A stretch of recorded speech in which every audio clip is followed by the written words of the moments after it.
The call came at 3:17 a.m. I know because I stared at the clock, my heart pounding as the international number flashed on my phone screen. At 67, late-night calls strike a particular kind of terror.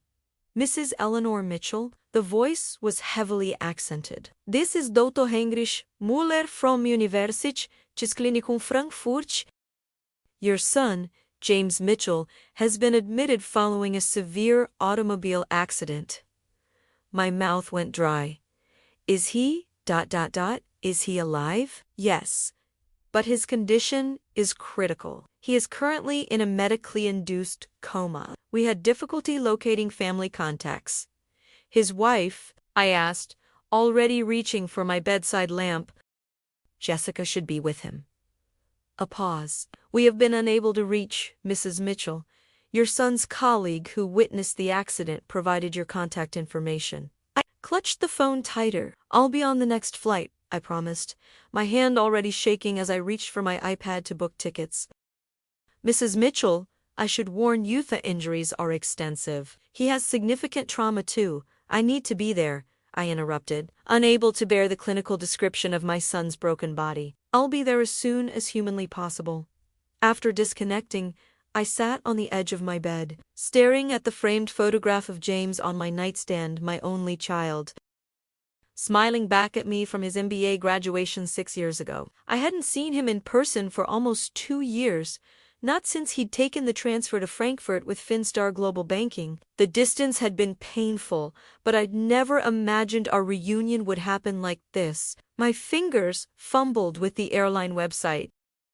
A direct flight from Boston to Frankfurt was leaving in 6 hours. The business class ticket costs $4,782. Without hesitation, I entered my credit card information. Money meant nothing compared to my son's life. While packing, I tried calling Jessica 5 times. Each call went straight to voicemail. I left increasingly urgent messages, my voice growing more strained with each attempt. I texted as well. Jessica, it's Eleanor. Call me immediately.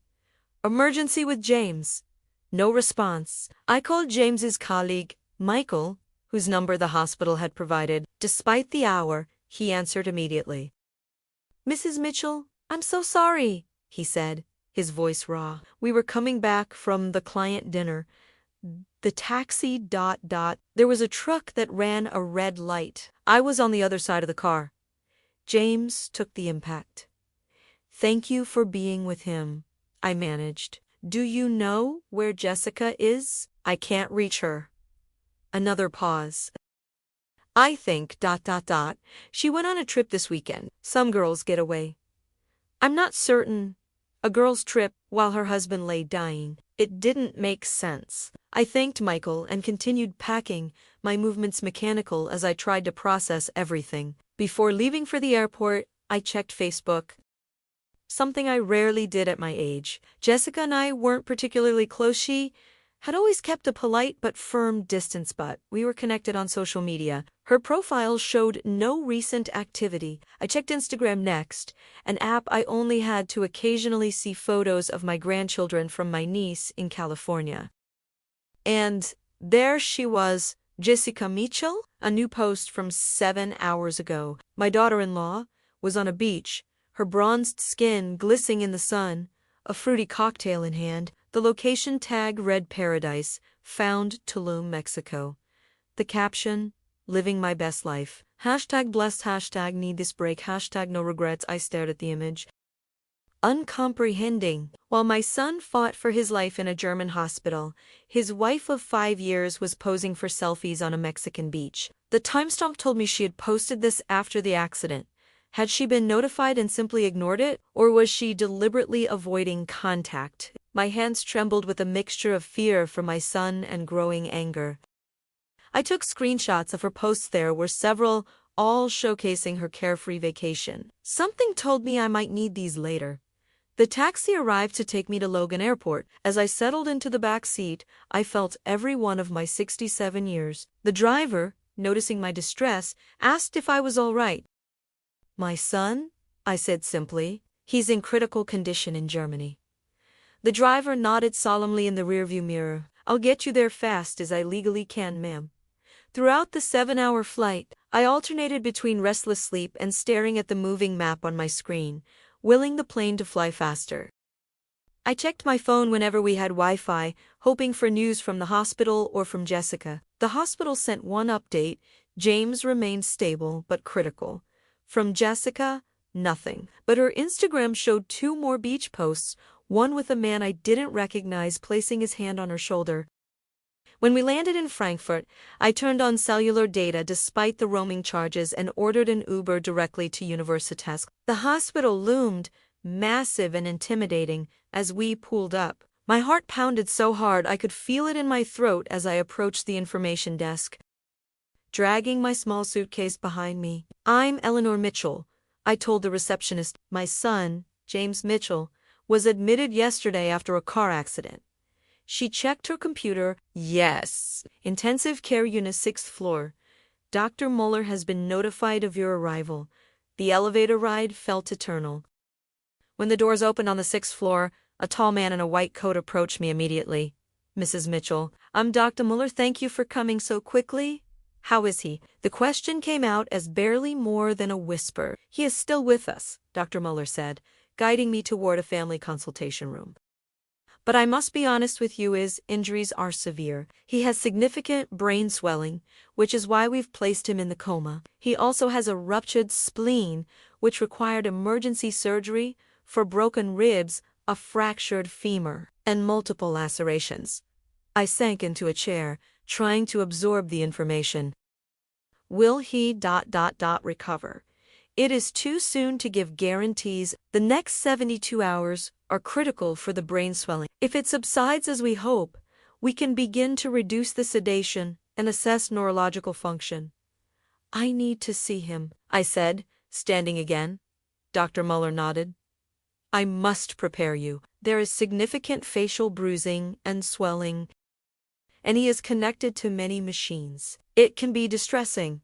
"He's my son," I said simply. James lay motionless in the ICU bed, nearly unrecognizable beneath the bruising and swelling. Tubes and wires connected him to an array of beeping, humming machines. A ventilator pushed air into his lungs with rhythmic precision.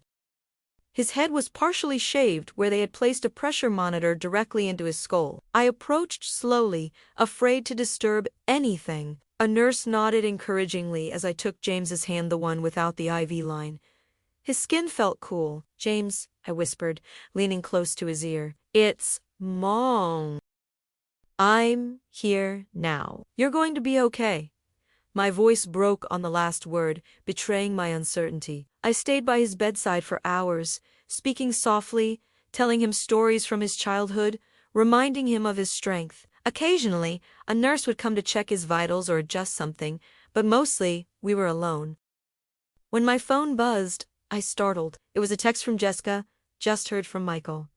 "Oh my God, so scary. On vacation in Mexico. We'll try to get flight tomorrow maybe. Keep me updated." The casual tone made my blood boil. I typed and deleted several responses before settling on, "James is in critical condition. Medically induced coma. Brain swelling. Multiple surgeries. I'm at his bedside in Frankfurt now." Her response came quickly. "THX4, being there. So hard to get flights from Tulum. Probably can't leave until Monday. Send pics."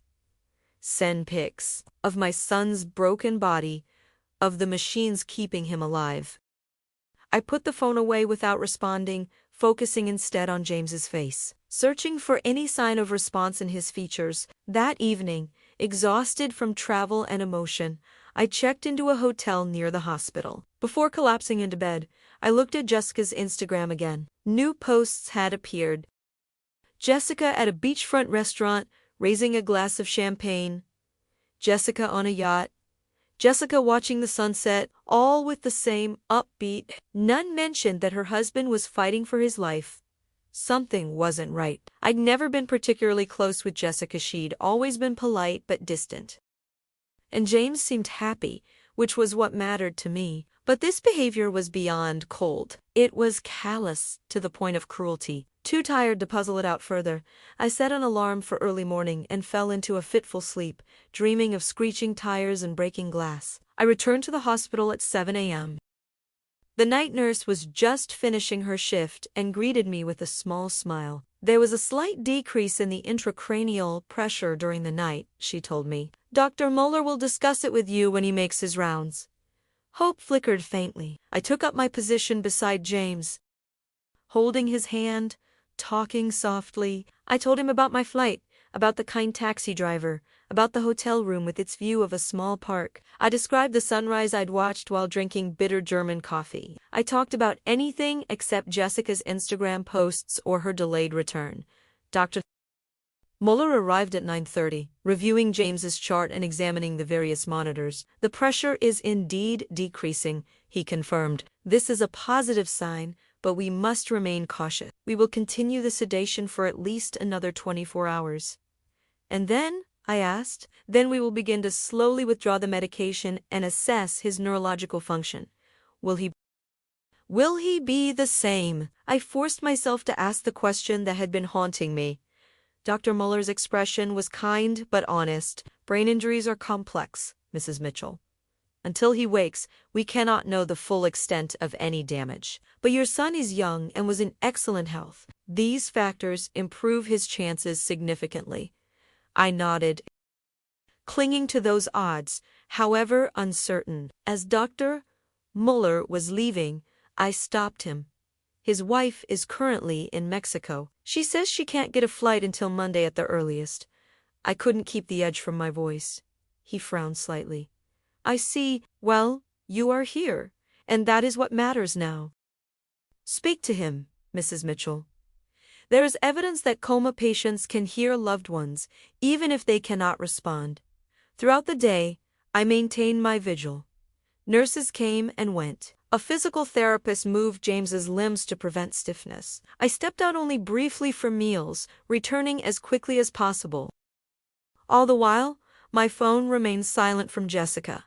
Though her social media continued its parade of vacation highlights, that evening, Michael visited. He looked haggard, with a bandage on his forehead and his arm in a sling. Mrs. Mitchell, he said, embracing me awkwardly with his good arm. I'm so sorry about James.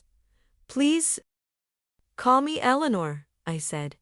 And thank you for coming. You were injured too. He shrugged off his injuries. Nothing compared to James. He approached the bed, wincing at the sight of his colleague. We were celebrating. We'd just closed the Adler account, a huge deal James had been working on for months. The client dinner ran late. The taxi was taking us back to the hotel, ... double quotes. His voice trailed off. It wasn't your fault, I assured him, though I knew survivor's guilt wasn't easily dismissed. Michael hesitated, then asked, Have you heard from Jessica? Briefly. She's still in Mexico. Something flickered across his face. Discomfort. Anger. It was gone before I could interpret it. How well do you know her? I asked carefully. He shifted his weight. Not well. James keeps his personal and professional lives fairly separate. After a pause, he added, though she's come to some company events, alone. The question slipped out before I could consider it. Michael's discomfort was now obvious. Mrs. Mitchell, Eleanor, don't want to speak out of turn. My son is in a coma, I said flatly. His wife is posting beach selfies instead of rushing to his side. I think we're beyond concerns about speaking out of turn. He sighed heavily. There have been rumors.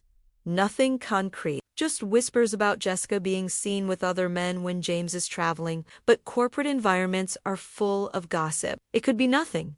The confirmation of my growing suspicion felt like a physical blow. I looked at James, vulnerable and unaware in his hospital bed, and felt a surge of maternal protectiveness I hadn't experienced since he was a child. Thank you for your honesty, I told Michael, and for being here for him.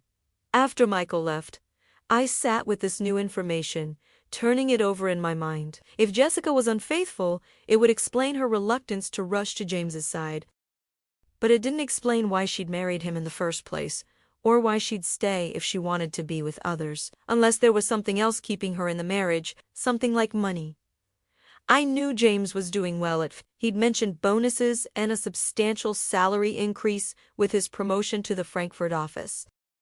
But I'd always respected his privacy regarding finances, and he'd never shared specifics. That night, in my hotel room, I crossed a line I'd never imagined crossing. I used James's birthday to guess his email password. After 3 failed attempts, Boston Hegi 04, a reference to his beloved Red Sox and their historic 2004 World Series win, granted me access.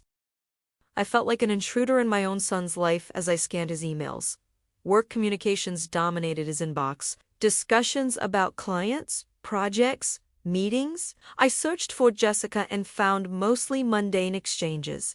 Dinner plans, travel itineraries, brief affectionate notes. Nothing to suggest trouble in the marriage. Then I searched for bank and found statements from both American and German financial institutions. The numbers shocked me. James had amassed significant wealth, far more than I'd realized. His Frankfurt position came with a €275,000 annual salary plus performance bonuses that had added another €180,000 last year alone. His investment portfolio showed holdings worth over $1.2 million. And there was something else. A joint account with Jessica that showed regular transfers of $10,000 each month, money that seemed to disappear almost immediately to various credit cards and cash withdrawals. I sat back, processing this information. If Jessica was involved with other men while simultaneously benefiting from James's financial success, what would happen if James didn't recover? As his wife, she would inherit everything. The thought made me sick, but I was getting ahead of myself. James was still fighting. The doctors were cautiously optimistic about the decreased brain swelling. I needed to focus on his recovery, not on Jessica's potential motives. Still, I took screenshots of the financial records before logging out. Just in case. The next morning brought a small miracle. When I arrived at the hospital, Dr. Muller was already examining James. The intracranial pressure has decreased significantly overnight, he informed me, his normally reserved expression brightening slightly. If this trend continues, we may begin reducing the sedation tomorrow. For the first time since receiving that terrible phone call, I felt hope bloom in my chest. That's wonderful news, I said, unable to hold back tears. He is not out of danger, Dr.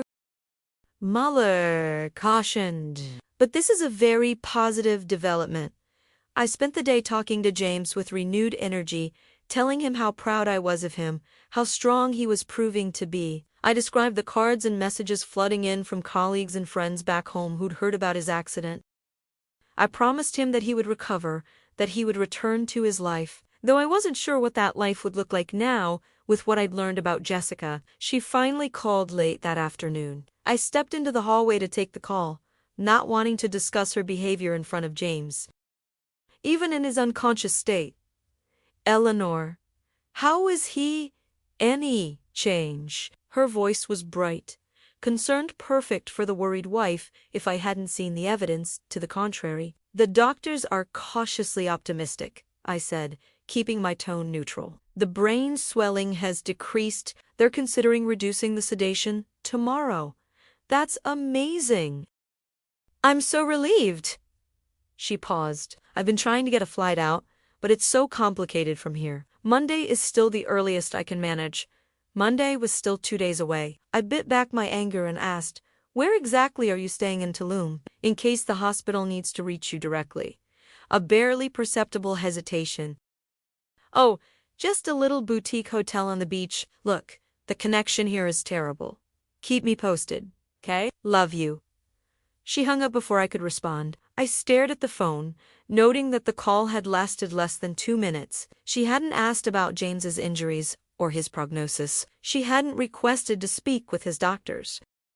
She hadn't even asked me how I was holding up. I returned to James's room, my suspicions solidifying into certainty. Something was very wrong with this marriage, and Jessica's behavior was becoming increasingly inexplicable if her concern was genuine. That evening, Unable to contain my curiosity any longer, I searched for Jessica on other social media platforms. On Twitter, I found a locked account with her name and photo. On LinkedIn, her profile listed her as independent lifestyle consultant with no specific company mentioned, but it was on a local Boston community forum found through a general internet search, where I discovered something interesting. A post from 18 months ago. Congratulations to James and Jessica Mitchell on their beautiful new home in Beacon Hill. Hashtag Boston Real Estate, hashtag Luxury Living. I hadn't known they'd purchased a house. James had mentioned moving from their apartment, but he'd been vague about the details. Now I wondered why. Another search led me to the county property records. The house, a 4-bedroom brownstone in one of Boston's most exclusive neighborhoods, had been purchased for $2.7 million. The mortgage was solely in James's name. I took a deep breath, trying to piece together the emerging picture. Jessica, with her mysterious income source and lavish spending habits, the expensive house in James's name, his substantial earnings and investments, her reluctance to rush to his side in a medical emergency, the rumors of other men. If the worst happened and James died, would Jessica inherit everything? I wasn't familiar with German laws regarding international estates. I needed more information. The next morning, Sunday, brought more encouraging news. James's brain swelling had continued to decrease, and Dr. Muller decided to begin slowly reducing the sedation. It will be a gradual process, he explained. We don't want to rush and risk increasing the pressure again. It may be 24 to 48 hours before we see signs of consciousness returning, but this means you believe he'll wake up? I asked, hardly daring to hope. We have good reason for optimism, Dr. Muller confirmed, though I must caution that recovery from traumatic brain injury is a long process, and we cannot yet know if there will be lasting effects. I nodded, clinging to the positive aspects of his assessment. James would wake up. He would have a chance to recover. Everything else we could deal with as it came. While sitting with James that afternoon, I noticed his fingers twitch slightly. I called for a nurse, who examined him and smiled. This is normal as the sedation begins to decrease, she assured me. A good sign that his neurological responses are intact. I held his hand tighter, tears streaming down my face. You're coming back to us, James, I whispered. Keep fighting. Later. I returned to my hotel to shower and change clothes. While there, I received a text from Jessica, just booked flight for tomorrow. Should arrive Frankfurt evening. Hotel recommendations. I suggested the one where I was staying, close to the hospital. She replied with a thumbs-up emoji and perfect. See you soon. So excited, James is improving. Her sudden enthusiasm rang hollow. If she was truly relieved about James's improvement, why had she waited until now to book her flight? And if she was genuinely concerned, why was her message so upbeat, as though she were anticipating a vacation reunion rather than visiting her critically injured husband? That night, I made another decision that went against my nature. I called David, my late husband's college friend, who had become a successful estate attorney in Boston. Despite the time difference, he answered. Eleanor, is everything all right? I explained the situation: James's accident, his critical condition, and my growing concerns about Jessica's intentions. I shared what I'd discovered about their finances and her behavior during the crisis. I need to know what happens to James's assets. If the worst occurs, I forced myself to say, and I need to know if there's anything I can do to protect him. David was silent for a moment. This is delicate territory, Eleanor. If James has a will, its provisions would normally dictate the distribution of his assets. Without a will, as his spouse, Jessica would likely inherit everything under intestate succession laws.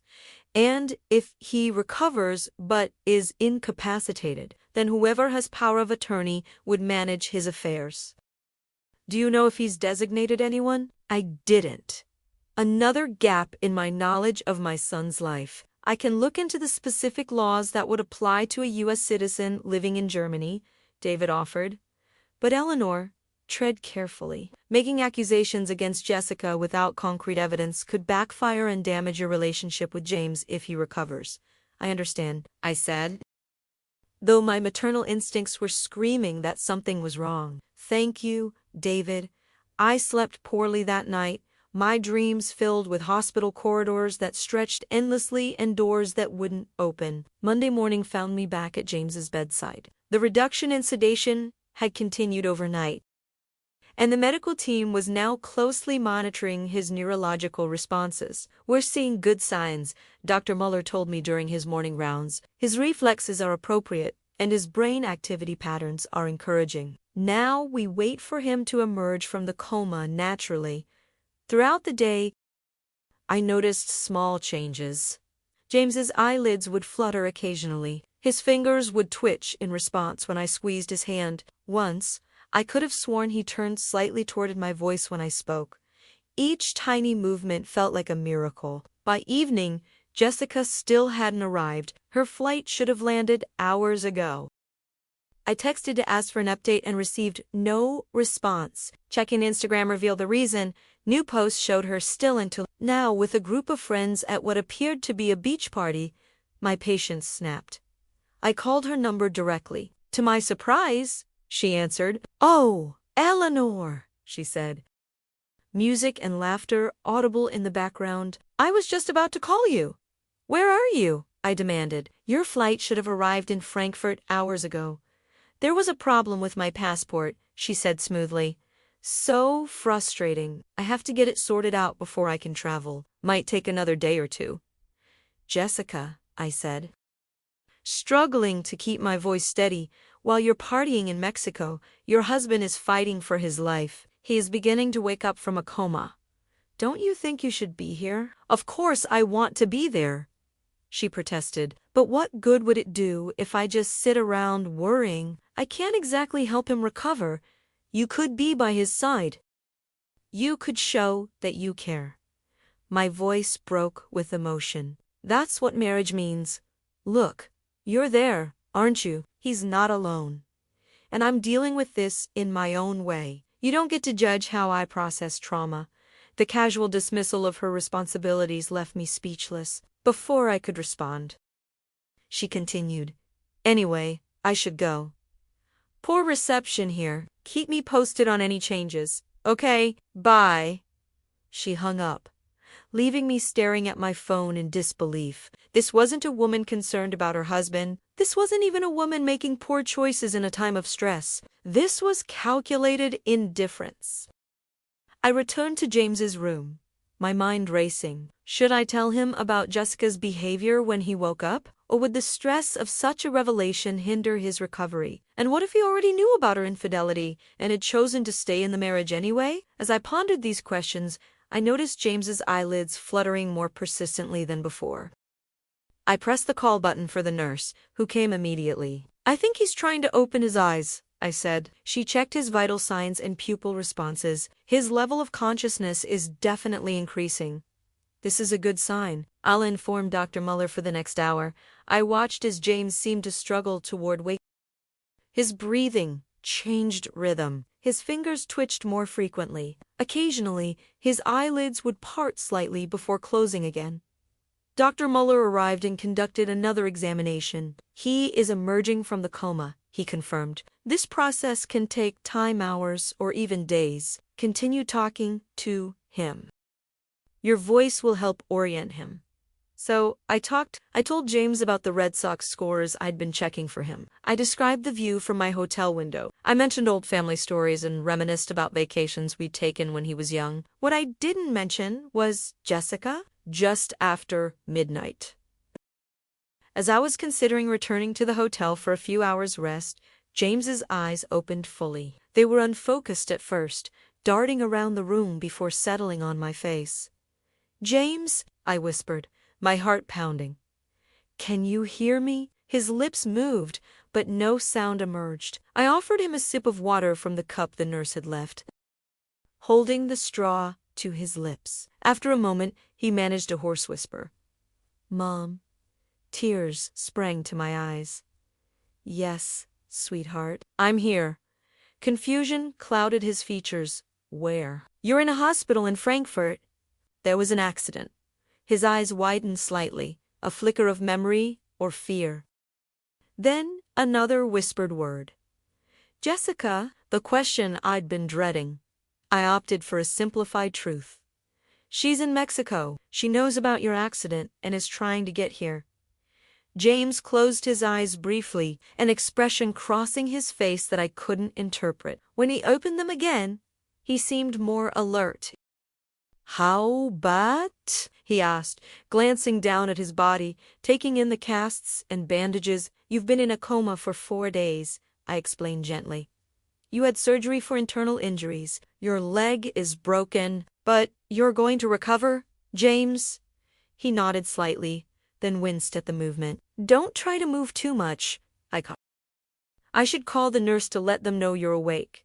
The next few hours were a flurry of medical assessments. James drifted in and out of consciousness as doctors evaluated his neurological function. The initial signs were promising. He could move all limbs, follow basic commands, and recognize people.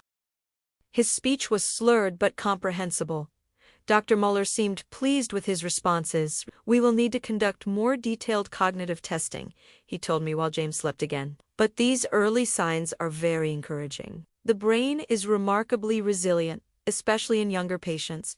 By morning, James was more consistently awake and alert. I texted Jessica with the news, but received no response. James didn't ask about her again, which struck me as odd but perhaps merciful given the circumstances. Instead, he asked about the accident. I shared what I knew from Michael, watching as James struggled to piece together his fragmented memories. I remember the client dinner, he said slowly. We were celebrating the Adler deal. After that ... He shook his head slightly. Nothing. That's normal with traumatic brain injuries, I assured him. The memories may come back with time, or they may not. He nodded, then asked, How long have you been here? Since I got the call. About 5 days now. You came right away, he said, his voice thick with emotion. Thank you. Something in his tone, a mixture of gratitude and something else. Perhaps resignation, made me wonder if he was making a comparison to Jessica's absence. But he didn't elaborate, and I didn't press. Throughout the day, James's condition continued to improve. He was able to stay awake for longer periods. Though he tired Sally, his speech became clearer. The medical team began discussing rehabilitation plans for his physical injuries once he was stable enough to begin therapy. By evening, Jessica had still not responded to my messages. I checked her Instagram again and found she had finally acknowledged James's situation with a post showing her looking pensively at the ocean, captioned, Sometimes life throws the unimaginable at you, sending healing vibes across the miles to Jay. #Precip, #stay strong. The performative concern, clearly designed for social media consumption rather than genuine support, infuriated me. But I said nothing to James, not wanting to upset him during this critical recovery period. As visiting hours came to an end, I prepared to return to my hotel. James caught my hand as I gathered my things. Mom, he said, his voice stronger now. There's something I need to tell you. About Jessica. My heart raced. What is it, sweetheart? He hesitated, looking suddenly exhausted. Not tonight. Tomorrow. When I'm stronger? I nodded, though curiosity burned within me. Get some rest. I'll be back first thing in the morning. At the hotel, I found an email from David, the estate attorney. He had researched the relevant laws and confirmed my fears as James's spouse. Jessica would have significant control over his medical decisions and financial affairs if he were and would inherit the bulk of his estate if he died without a will specifying otherwise. However, he wrote, if you have evidence of malfeasance or abandonment, there might be grounds to petition for alternative arrangements. Document everything. Her absence during this medical crisis, any suspicious financial activities, evidence of infidelity if relevant to establishing character. But again, Eleanor, proceed with caution. These matters can become extremely messy.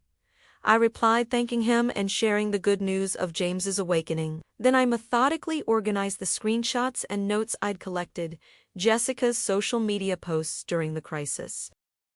The bank statements showing the unusual financial patterns, the The property records for the Boston house are text exchanges about her repeatedly delayed arrival. It felt cold and calculating, but also necessary. The next morning, I arrived at the hospital to find James sitting up slightly, looking more alert than I'd seen him since the accident.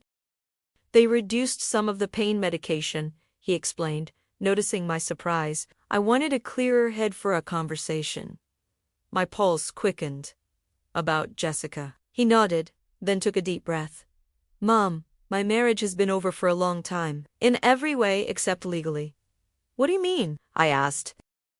Though I suspected I knew. Jessica and I have been living separate lives for over a year, he said, his voice steady but sad. She has ... other relationships. Many of them I've known for a while. Oh, James, why didn't you leave? He looked away. Pride, at first, not wanting to admit failure. Then ... It got complicated.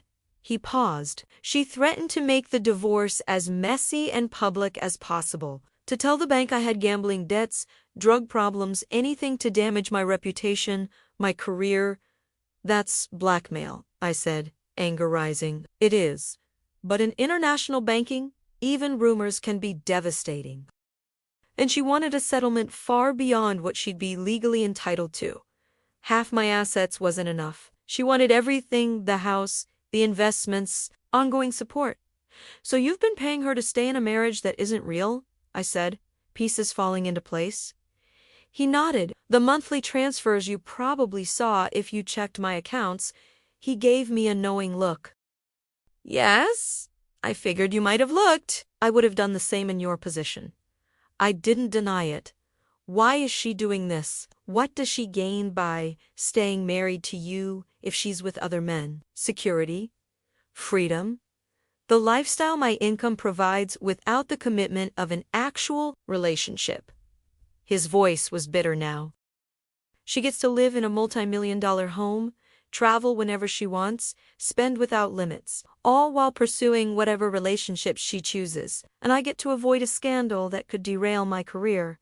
But James, that's no way to live, I protested. I know.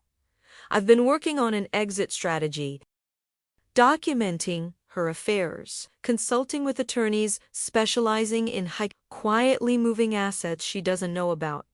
He sighed heavily. I was planning to file once the Adler deal closed. It would cement my position at the bank, make me too valuable to discard over personal rumors.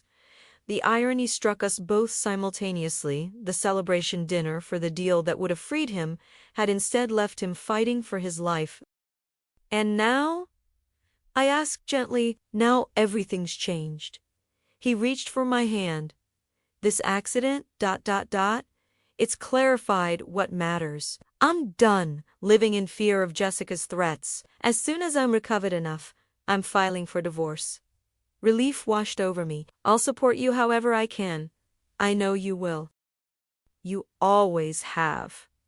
He squeezed my hand weakly. But I need to ask you something important. Anything? If Jessica shows up here and she might, for appearance's sake, if nothing else, don't confront her. Don't let on that you know anything about our situation. I need to handle this my way, on my timeline. It was a difficult promise to make. Every maternal instinct urged me to protect my son from this woman who had caused him such pain. But I understood his request. He needed to reclaim control of his life on his own terms. I promise, I said reluctantly. But James, you should know that she's been posting beach photos throughout this entire ordeal. Even after knowing about your accident. A sad smile crossed his face. Of course she has. Image is everything to Jessica. The devoted wife in public, something very different in private. She told me she's having passport problems that prevent her from traveling here. James actually laughed, then winced as the movement jarred his injuries. Classic Jessica, always a convenient excuse.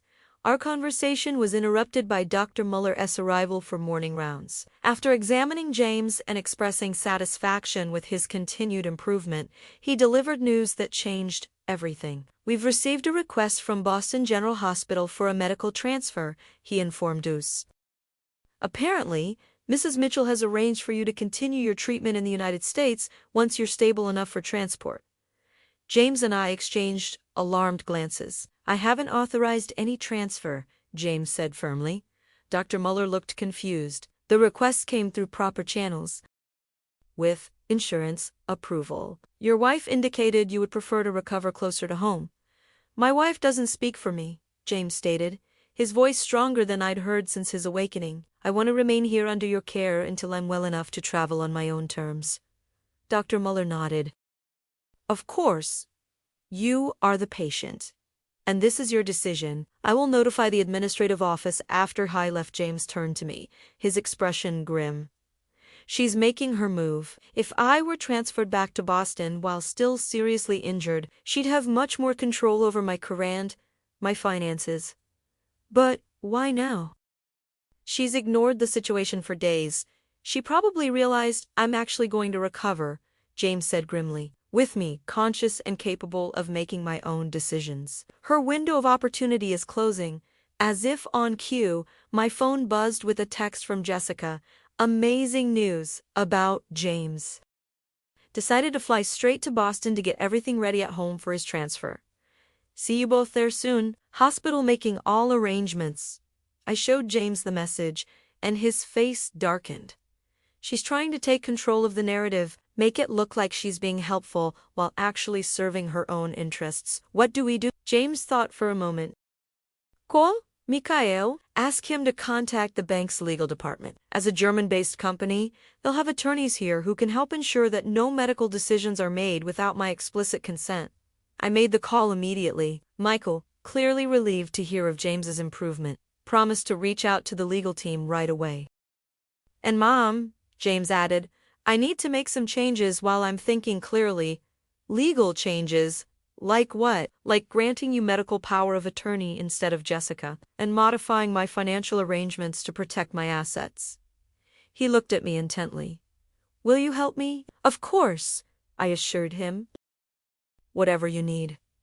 Over the next 2 days, a flurry of activities surrounded James's bed. Michael arrived with a representative from Finstar's legal department, who brought the necessary documents for James to sign, transferring his medical decision-making authority to me. A financial advisor from the bank helped him place temporary holds on his joint accounts with Jessica, redirect his upcoming bonus payment to a new private account. Throughout it all, Jessica continued her social media performance of the concerned wife, posting throwback photos of her and James with captions about praying for his recovery and preparing their home for his return. In reality, according to the private investigator James had hired months earlier, whose contact information I found in his email, she was still in Mexico with a man identified as her personal trainer from Boston. James grew stronger each day. Physical therapists began working with him to prevent muscle atrophy. Neurologists conducted cognitive assessments that showed his brain function returning to normal, though he still had no memory of the accident itself.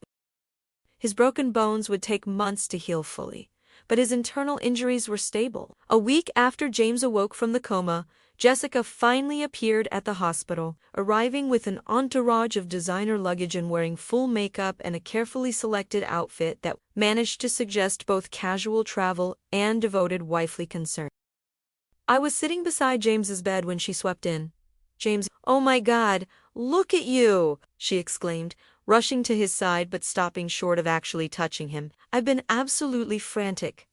I had to admire her performance. If I hadn't seen the evidence of a beachside frolicking, I might almost have believed her concern. James met my eyes briefly, and I saw his slight nod, a reminder of my promise not to confront her. Hello, Jessica, he said, his voice neutral. I've been moving heaven and earth to get here, she continued, dropping into the chair on the opposite side of his bed. First the passport issue, then the flights being overbooked. It's been a nightmare, but I'm here now. She reached for his hand, but he subtly shifted it away. I stood, honoring my promise to let James handle this his way. I'll give you to some privacy. I need coffee anyway. Jessica flashed me a grateful smile. Thanks, Eleanor. It's good to see you too. In the hallway. I took several deep breaths to calm myself, Playing nice with the woman who had caused my son so much pain was testing the limits of but I'd promised James, and I intended to keep that promise. I called the private investigator while sipping mediocre hospital coffee in the cafeteria, confirming that he was continuing to document Jessica's activities as James had instructed. Then I contacted David again, updating him on the situation and asking about further protective measures James might take. When I returned to the room an hour later, Jessica was gone, and James looked exhausted but resolute. "She's gone to the hotel," he informed me, claimed jet lag. "How did it go?" He grimaced. "She maintained the devoted wife act. When I made it clear I wasn't being transferred to Boston, she switched to insisting she'd stay here in Frankfurt as long as necessary. Then she started asking about insurance coverage and whether my condition qualified for the bank's catastrophic injury payout. She didn't even wait a day before asking about money." I couldn't hide my disgust. Jessica has never been one for subtlety when it comes to financial matters. He adjusted his position slightly, wincing. I told her I'd handle all the paperwork and insurance claims once I was feeling better. That seemed to satisfy her for now. "What's your plan, James?" I asked, concerned about the toll this deception might take on his recovery. "To get well enough to return to Boston on my own terms," he said firmly, "to file for divorce with all my documentation in order, and to finally free myself from this sham of a marriage." His determination was palpable, and I felt a surge of pride in my son's strength. But I also worried about the stress of maintaining appearances with Jessica while in such a vulnerable physical state. The next few weeks fell into a pattern. James continued his recovery, making remarkable progress according to his doctors. I stayed by his side during the day, returning to the hotel at night. Jessica made appearances at the hospital just often enough to maintain her facade of wifely concern, but spent most of her time shopping in Frankfurt's high-end districts or at the hotel spa, charging everything to James's credit cards despite his recent financial maneuvers to limit her access. Behind the scenes, James worked methodically with his legal and financial advisors. He documented every inconsistency in Jessica's behavior, every unauthorized expenditure, every social media post that contradicted her claimed devotion. The private investigator confirmed that her personal trainer had followed her to Germany and was staying at a different hotel. Finally, 6 weeks after the accident, James was discharged from the hospital. He still required a wheelchair due to his healing leg and regular physical therapy for his other injuries. But his cognitive function had returned completely. The doctors were optimistic about his eventual full recovery, rather than returning to the apartment he'd maintained in Frankfurt. James opted to stay at a luxury hotel with full medical support services. Jessica, naturally, joined him there, though she negotiated for a separate but connecting room, claiming she didn't want to disturb his rest. I extended my stay in Germany, unwilling to leave until I was certain James could manage independently. We never discussed it explicitly, but I think we both knew I was also staying to provide a buffer between him and Jessica, whose true colors were beginning to show more frequently as the initial crisis passed. 2 months after the accident, James was strong enough to travel. Against Jessica's vocal objections, he booked first-class tickets for all 3 of us to return to Boston. She had argued for a private medical transport at the insurance company's expense, but James had firmly refused, stating that his doctors had cleared him for commercial travel with appropriate accommodations. The flight home was tense. Jessica alternated between performative concern when flight attendants were nearby and cold indifference when we were alone. James maintained a polite facade, conserving his energy for the confrontation he knew was coming. In Boston, rather than returning to the Beacon Hill house he shared with Jessica, James arranged to stay in a specialized medical recovery facility in Cambridge. This strategic decision, made with his attorney's advice, would allow him to continue his rehabilitation while establishing a separate residency, crucial factor in the divorce proceedings he was preparing to initiate. Jessica was livid when she learned of this arrangement. "This is ridiculous," she hissed. After the medical transport had delivered James to the facility and the staff had stepped out to give us privacy.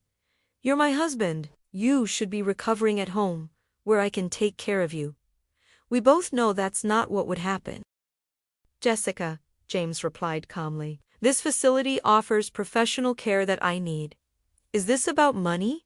She demanded. Are you trying to hide assets before you've even recovered? James gave her a level look. This is about my health and my recovery, nothing more.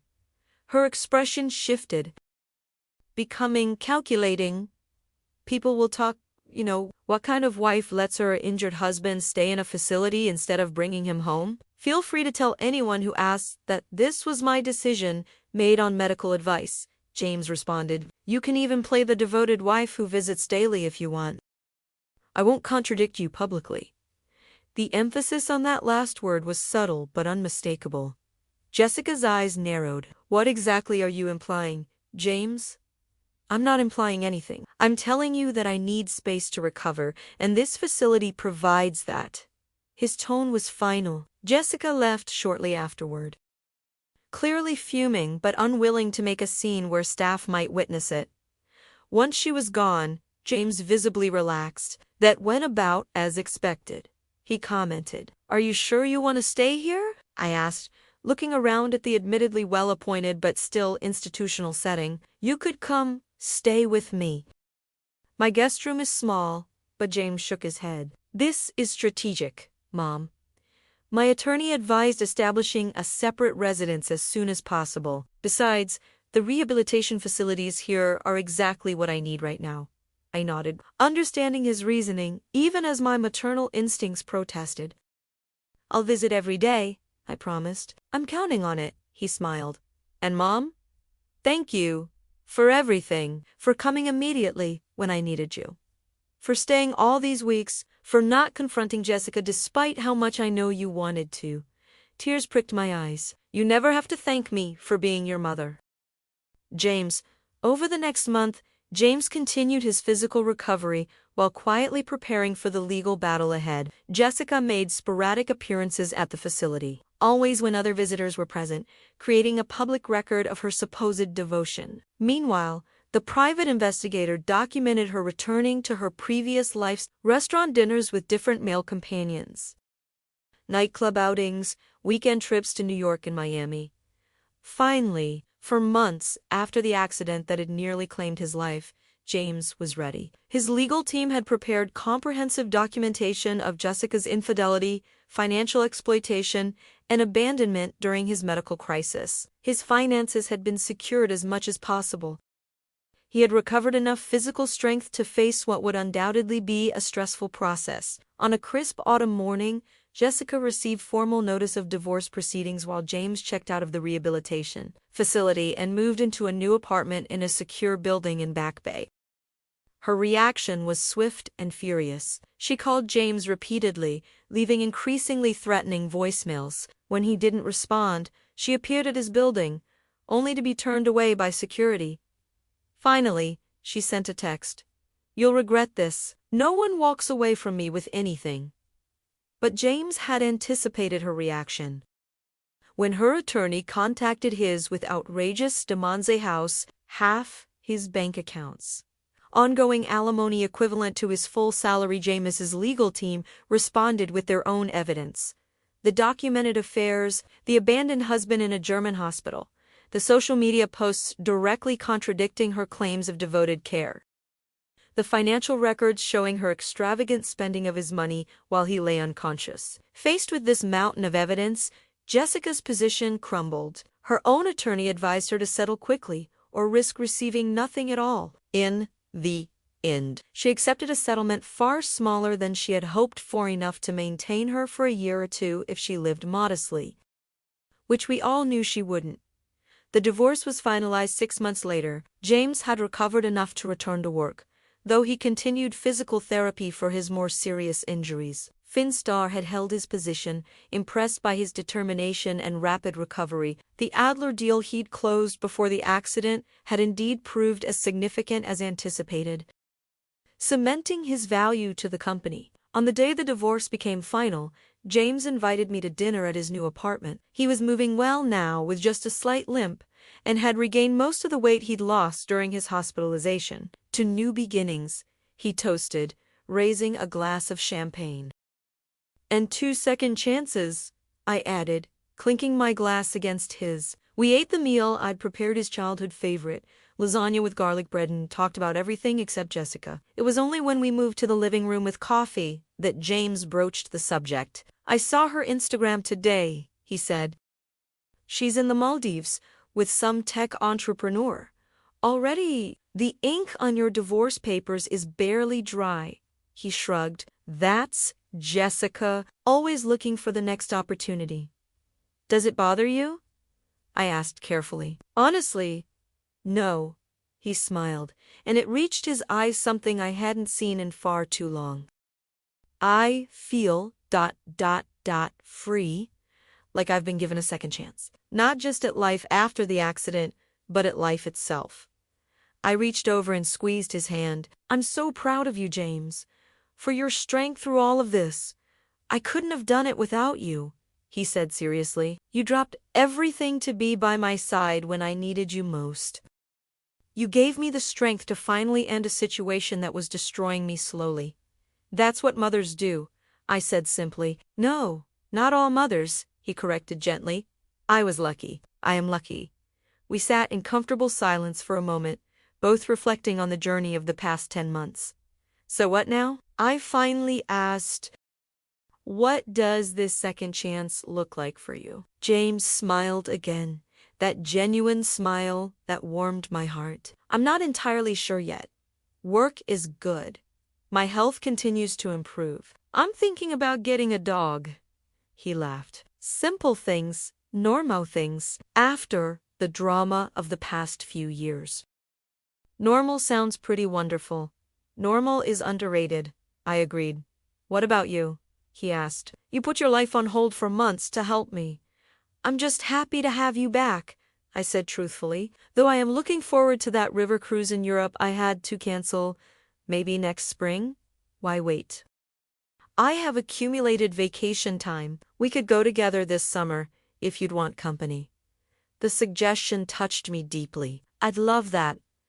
As I drove home that evening, I reflected on the extraordinary journey we'd been through, a late-night phone call that had changed everything, a rush to a foreign hospital, a son in a coma while his wife posted beach selfies, the long road of recovery, both physical and emotional. Sometimes, tragedy reveals the truth about people, both the worst in some and the best in others. James had emerged from his ordeal stronger, wiser, and finally free from a toxic relationship. I had discovered reserves of strength I hadn't known I possessed at 6, and somewhere in Mexico, or the Maldives, or wherever she was, now posting her carefully curated life, Jessica continued her search for the next opportunity, the next source of security and luxury. I found I couldn't even hate her anymore. In her own way, she was trapped in a prison of her own, making never knowing true connection, true partnership, true love. As for James and me, we had been given something precious, a renewed appreciation for life's fragility and the opportunity to build something authentic from the ashes of near.